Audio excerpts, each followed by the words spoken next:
Hey, so glad you have joined us here today. And if you're new with us today, we're wrapping up a series called Grace. And really, the series is called Amazing, but what we've been talking about is grace. And one of the things that we do a lot here is we try to find things that we can talk about to kind of help explain things so that we can help give you a pair of glasses to see your world and your life different, rather than me just telling you, hey, you should do this and you should do this. And church kind of becomes like this parent, right, that you're like, oh, here we go. We try to kind of give you a set of glasses to look at your world and your situation differently. So this morning, before we get started, I have a question, and I need to kind of offer a disclaimer with it too, because as soon as I ask the question, it's going to get messy and it's going to get awkward, and it's going to be one of those, can you say that? Well, I don't know, but you'll probably tell me in an email later, so that'll be fine. Ready? So here's my first question that I want to know. How many of you are purebreds? How many of you are purebreds? Now, before you answer that question, I realize that works better with dogs, right? That's a better question for there, because if you get the AKC registration and then, you wonder, how many of you have purebred dogs? I know I don't. We got a golden doodle is what we ordered, right? Or not ordered. That sounds bad. We went ahead and got one, and then we were told it was a golden doodle, and it came back, and it looks like a golden retriever, and so I think we just bought an expensive mutt, right? And so that's really the word I kind of want to deal with today. But for you as a person, how many of you are like pure German or pure Italian or pure Ethiopian or Korean, Russian, Egyptian, French, Spanish? And you've looked it up, and as far back as you can tell, and maybe you did Ancestry.com, and you got the test and all these kinds of things, you go back as far as you can, and your family has always married Greeks. I don't know. And you go back as far as you can, and you look at this, and you're just like, that's who you are, and you know who you are. Now, for everybody else, how many of you are mutts? Yeah, I get that. You got a little bit of this and a little bit of that, and then you got a sprinkle of them folks and all that kind of stuff. Now, here's what I want you to do. Listen close. If your family is a bag of mixed nuts, and I mean that in any way you mean it, any way you want to interpret that. If your family tree just looks like a bag of mixed nuts or Chex Mix and all this kind of stuff, I want you to open your cracker packet this morning, because you've been wondering, why on earth do we have cracker? Some of you, I watched you, they were like, here, you want cracker? And you're like, oh, I already ate breakfast. We're like, okay, great. I want you to open up your cracker. If your family tree is a bag of mixed nuts, and you don't even know, your dog is a mess, and you're a mess, and your family's a mess, and then, it's just all over the map. I want you to take one cracker, and I want you to eat it, okay? Just one cracker. Go ahead and eat that. And now, while you're chewing on that, here's what I want to do. I want to get to work, because you're already going, oh, dear God, what on earth? And which is fine. That's fine. Online, go to you can get Cheez-Its, whatever you need. Go find one. In your pantry, you got what you got there. Something salty, though. That's really the best. So what we find is we have this story that takes place in John chapter 4, and we begin with this story, and he says, so Jesus, he left Judea, and he went back once more to Galilee. And now he had to go through Samaria. And if there's anything you know about the Bible, if you're new to Bible land here today, this is something maybe new, but if you've been around the Bible for a long time or most of your life, you know that there's oil and water, and then there's Jews and Samaritans. And he came back through a town in Samaria, which is northern Israel, called Sychar, near the plot of ground Jacob had given to his son Joseph. Now let me explain to this as best as I can why this is such a big deal and why the Jews and the Samaritans hate each other. Not dislike. Because we had Abraham. Father Abraham had many sons. How many? Well, I don't know. We only care about one. Isaac. Okay, great. Isaac had a son. How many? He had a few. Which one do we care about? Jacob. Jacob had a bunch, like a whole litter. But we talk about Joseph. And then we have the 12 tribes, right? We have the 12 tribes of Israel that are there. And David, King David, who, when he was a kid, killed lions and bears, and then also Goliath, and we've talked about that. And he kills Goliath, and he becomes king, and he does something miraculous, which is he unites the entire kingdom, and he expands the kingdom. And there is this time where everything is good, and there's growth, and the economy's good, and their military force is fantastic, and they get there. And then a few kings later, after David, things are going real bad. Like things go poorly. And the southern kingdom gets sent off into exile. They head on over to Babylon. And for those of you who grew up, maybe you went to VBS and you heard about these stories of Daniel in the lion's den. That was out in Babylon. That was during this exile. And maybe you heard the story, or maybe you watched the VeggieTale video of Shadrach and Benny, or Shadrach, Meshach, and Abednego. And you watch this, and we will not bow down to your God. And so they put them in a fiery furnace, and they're saved from the fiery furnace. All of these stories take place in Babylon, over in like Iraq, Iran. All of the stories take place over there because they're all in exile. So the entire southern kingdom is sent over into exile. And while they're in exile, King Nebuchadnezzar, which will not be on the spelling test, King Nebuchadnezzar is over there, and he makes sure that the people from the southern kingdom who came over from southern Israel do not intersect, intermarry, intermingle with the people of Babylon. But the people in the northern kingdom, they get taken over by the Assyrians, and this guy that isn't, there's not a lot written about him, but his name is King Sargon.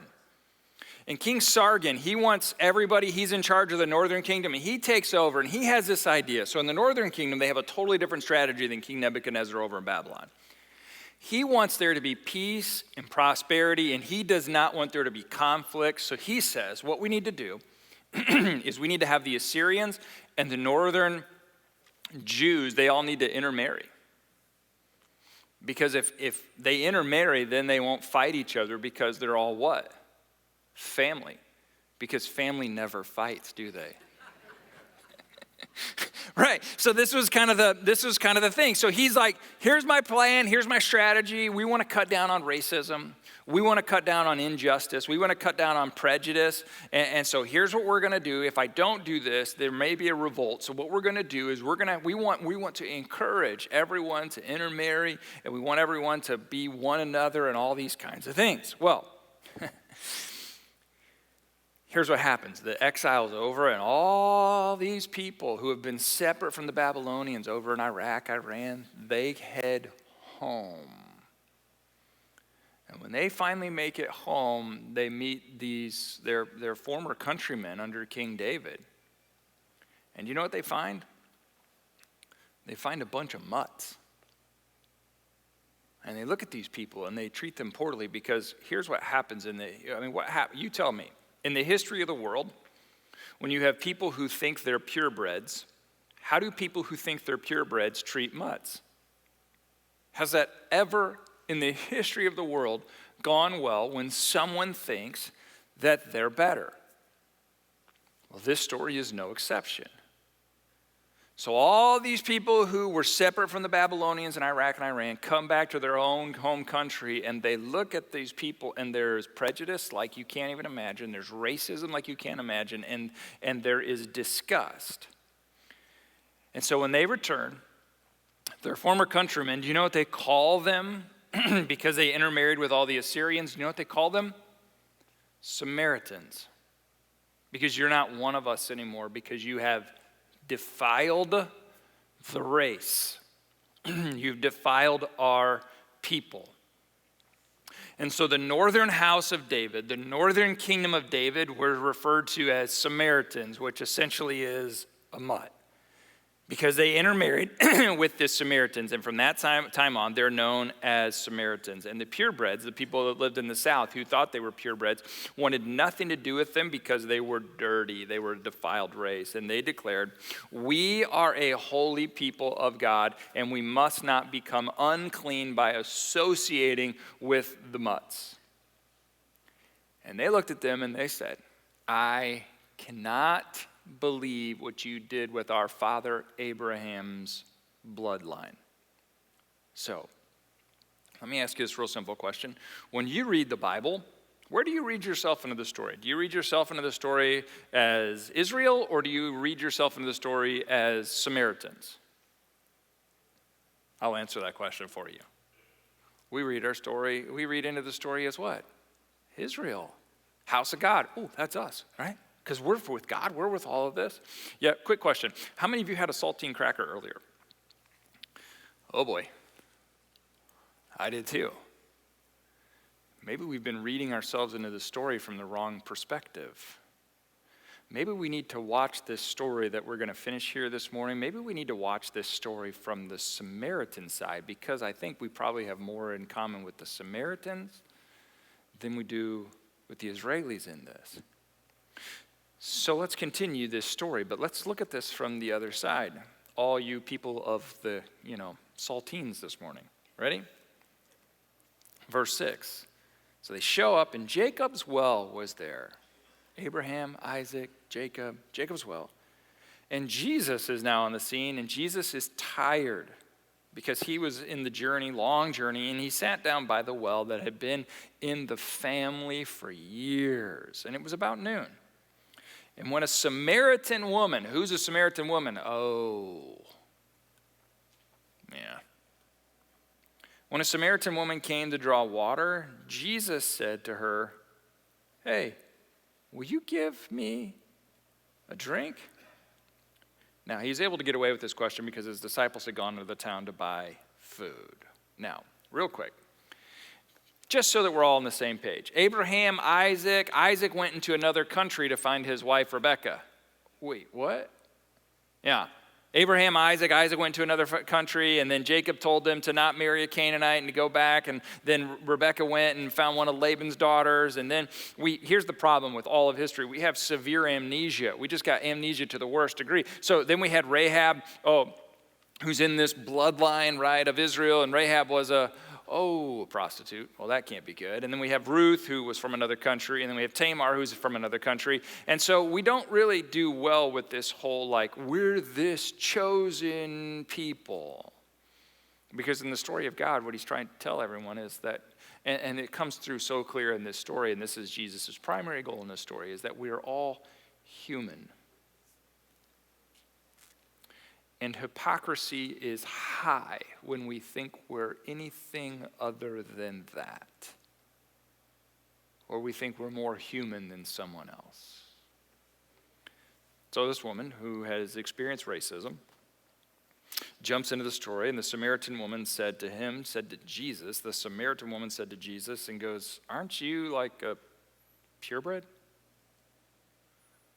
And aren't I a mutt? How is it that you can, A, talk to me, be near me, be close to me? Why are you asking me for a drink?" Because Jews, you don't you don't talk to us, you don't look at us, you don't even see us as real people. And Jesus answered her, "Well, here's the problem. If you knew the gift of God, which I guess you don't, so I'm going to tell you. And who it is that is asking you for a drink, you would have asked him, and he would have given you living water." And she says, "Well, sir, that's so interesting." "Not really, but I don't even understand what you're talking about. You came to this well, which is your family's well, and you don't even have like a bucket or a cup. And this well, maybe you're new around here, but this well's deep. So where can you get this living water?" Because here's what happened. Abraham got the land, and then Jacob bought the land, and he dug the well deep, and Jacob was there. And then they even brought Jacob back to that very site where he is buried there by his well. So this is a significant place. This is like a family place. And now we have two worlds who all used to be united, and they were one family under David. And then things happen and everybody's separated, and now they don't even talk or experience one another. And so this is this woman's question, and it's a great question. She says, whoa. Are you greater than our father Jacob? That's his well here, right? He's buried right over there. And he drank from it himself, and he also, his sons drank from it, his livestock drank from it. And Jesus answered, "Yeah, see, here's the problem. Everyone who drinks this water, they're going to be thirsty again. But whoever drinks the water I give them will never thirst. Indeed, the water I give them will become in them a spring of water welling up to eternal life. And the woman said to him, Sir, do you think, can I have a drink of this water so that I won't get thirsty? And because honestly, it's a pain to keep coming back here all the time to keep getting water. So can I have this water that you're talking about so I don't have to come back to this well all the time? And he says, No. Here's what I want you to do. I want you to go back, call your husband and come back. And she says, well, I don't have a husband, she replied. And Jesus' response, I'm sure Jesus wasn't sarcastic, but I am, and so I have a hard time not reading this without sarcasm. But Jesus was way more kind and caring. She says, I have no husband, verse 17, and Jesus said to her, oh, that's right, you don't. In fact, you've had five husbands. And the man you now have is not your husband. And what you have just said is quite true. Sir, the woman said, so I don't know if you're like a prophet, if you have security cameras, I don't know what this is. But our ancestors worshiped on this mountain, but you Jews claim that the place where we must worship is in Jerusalem. So this is where I think it'd be a fun point for us to jump into the story. Because have you ever done this? Here's what we can gather from this story of this woman who gathers at this well. Because have you ever done this? Her life choices that she has made throughout her life has actually made her more and more thirsty. Right? So she's made it thirsty. And people do this all the time. You and I both do this. We quench our thirst with things that ultimately make us more thirsty. And so what we do is we sort of try to quench our thirst with things that we think are helping in the moment, but they end up not helping us, right? So we do stuff like this with relationships, and we have a thirst for relationship, and so maybe we get into unhealthy relationships because we think that it's quenching the thirst, but then it doesn't help us. We do this with food, right, where we think we're hungry, and so we'll eat something, but it actually ends up making us more and more hungry for something, and it's like we just have this hunger that we can't seem to get at with food, so we just keep filling it with food, and this you find yourself from time to time, and you keep eating something, and people are like, are you still hungry? No. Then why are you eating? I don't know. And we do this all the time where we have this thirst, we have this hunger, and we keep trying to feed this hunger, we keep trying to feed this thirst, and it can be done through sex, and it can be done through alcohol, it can be done through work. You can have achievement issues where if I could just get this next achievement, if I could just get this next job, if I could just get this next promotion, if I could just get this, and all the time you're thinking that job, that promotion, that relationship, that experience, that drink will help you relax. And once you get that, then you'll be fine. It's in these moments where we have to kind of pause on that for a second and start to connect the dots in our own life and go, why is this woman so thirsty?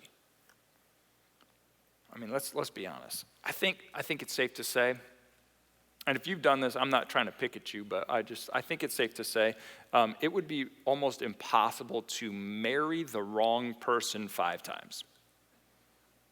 That would be tough. And I know some of you would say, well, I did marry the wrong person 1 time. Okay, I'll spot you that. But 5 times? 5 times? Now, let's give this lady the benefit of the doubt. Perhaps maybe a couple of them died, right? Maybe a few died. But the reality of this story is she's trying to quench her thirst with the latest flavor of the month. And have you ever done this? Maybe not with people. Where you made a decision and you thought that decision would quench your thirst, and you were so thirsty that you just had to change your job. And you were so thirsty, you had to change spouses. And you were so thirsty, you had to change houses. Any of you, hey, we need a new house. Why? I don't know. Or cars. You ever just looked at something, you're like, I need a new car. Why? What's wrong with your car? It's not that car. And if we had that car, then I wouldn't be so thirsty. Maybe it's diets. You ever done that with diets? Or you're spending? You probably haven't ever done this. It's probably just me. So you can just judge me then, and you don't have to judge yourself. It'd make it a lot easier on yourself. You ever bought something? You have no idea why you bought it, but you felt like, I just need to buy something. Now, ladies call this retail therapy, right? There's nothing therapeutic about it. You're thirsty. And you think that expenditure will help solve that. Some of you have changed friends over that. Some of you have changed, ever gone and said, we need a new TV. Why do you need a new TV? Because I'm thirsty.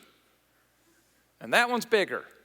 And if I had that, I would never need another new TV ever again if we got that TV. And then there's a 75-inch or an 80 or 95 or your wall, right? Cell phones, hobbies. And you knew inside of you that something had to change because the monotony of life was just becoming overwhelming. And if you could just change one thing, one variable, if you could just change one part of your day because you were just so thirsty, and what you were thirsty for was this sense of being satisfied and being fulfilled. And if you could just have some experience that would wash the endorphins over your mind, that you began to go, then. Have you ever done that? If you've ever done that, here's what I want you to do. I want you to eat your second cracker. Go ahead, have cracker number dos.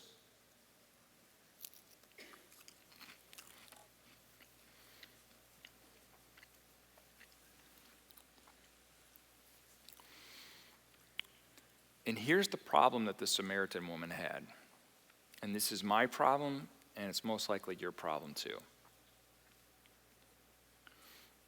We think we know what's best.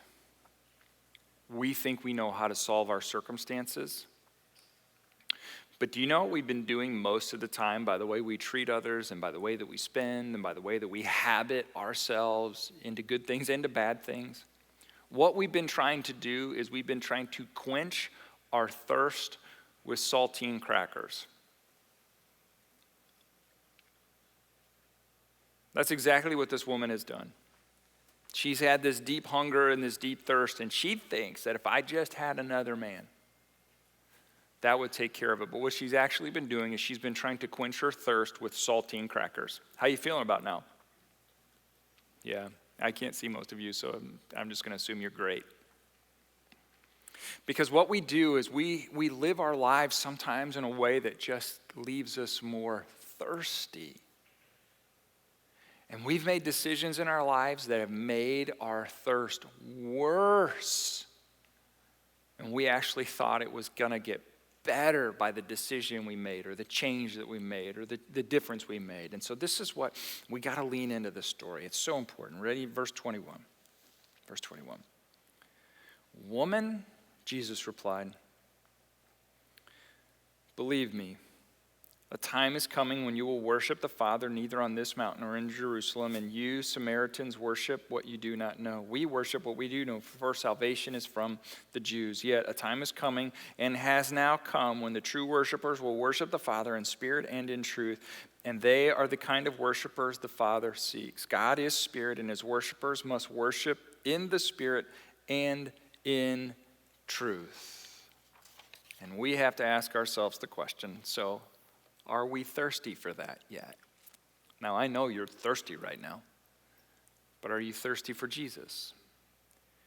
Because what I want to make you aware of, not just palatable in your mouth right now, is what you're thirsty for.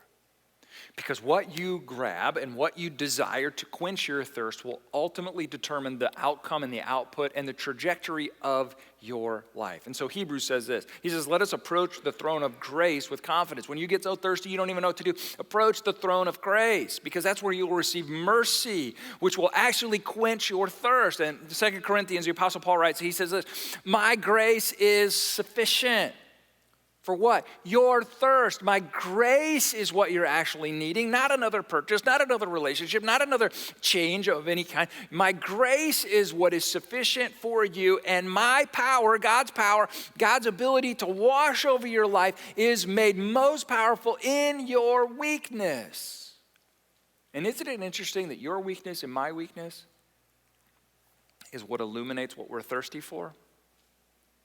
Because isn't it in your weakness and my weakness that's where we discover, that's when we try to grasp for stuff and try to solve it? And so in John chapter 4, verse 25 says, this woman said, I know that Messiah, called the Christ, is coming. And when he comes, he will explain everything to us. And then Jesus said, the one who is speaking to you, I am he.